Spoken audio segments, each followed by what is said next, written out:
গাজী ছিল এদেশের অভিশাপ, আর ভবিষ্যতে মোস্তাফিজুর রহমান ভূঁইয়া দীপু এদেশের আশীর্বাদ হয়ে আসবে। দীর্ঘ 17 বছর এত অত্যাচার, নিপীড়ন, এত জুলুম করেছে, বিএনপির একটা কর্মীও দল ছেড়ে যায় নাই, বরং দলকে আরো শক্তিশালী করে আরো অভিভূত হয়েছে। আমরা এখানে যারা এসেছি তারা একটাই দল, ধানের শীষ। এই ধানের শীষের জন্য প্রয়োজন হলে আমরা প্রাণ দিব।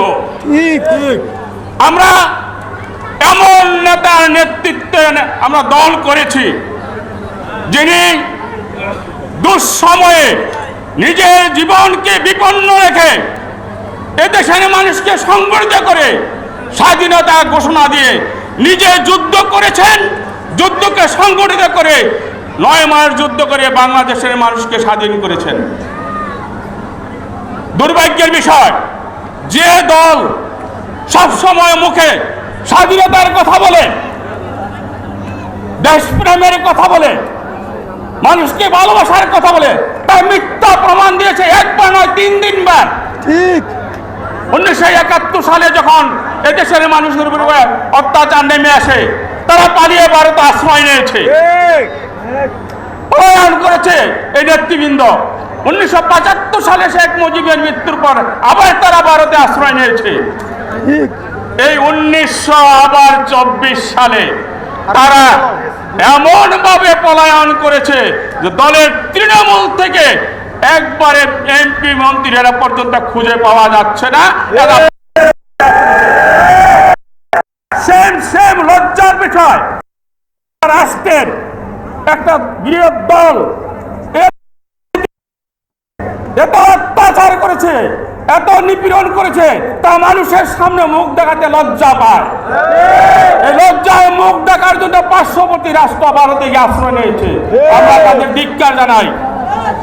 সেই সাথে বিএনপির মানুষকে বলি, 17 বছর ভিতরে লালায়িত আছে, আমরা এদেশের মধ্যে একটা ভালো সরকার গঠন করব, দেশের মানুষকে নৈরাজ্য, মাদক, সন্ত্রাস, চাঁদাবাজি থেকে মুক্ত করব।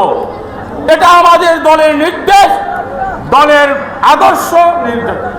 জিয়াউর রহমান যে দেশ পরিচালনা করেছে, আপনারা বলেন তো তার সব একটা দুর্নীতি প্রমাণ দিতে পারছে কিনা? কেউ পারে না এই পর্যন্ত জিয়াউর রহমানকে দুর্নীতিবাজ বলতে।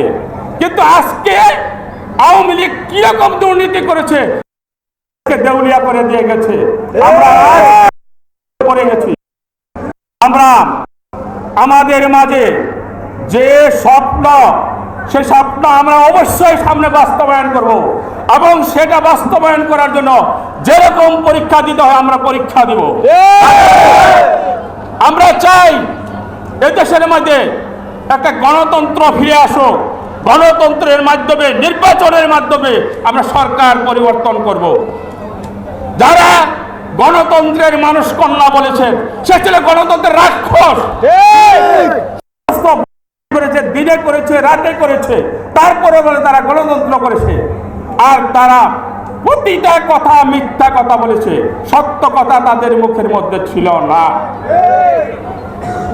তাদের দোসররা এই রূপগঞ্জের মধ্যে যে বিভীষিকা দিয়েছে, সেই বিভীষিকার তুলনা করা যায় না। আমার কর্মীরা 17 বছর যাবৎ ঘরে শুইতে পারে নাই, কিন্তু দল ছাড়ে নাই। আর তোমার কর্মীরা এই কয়েকদিনে সব পলাইছে, এটা কি দল বলে?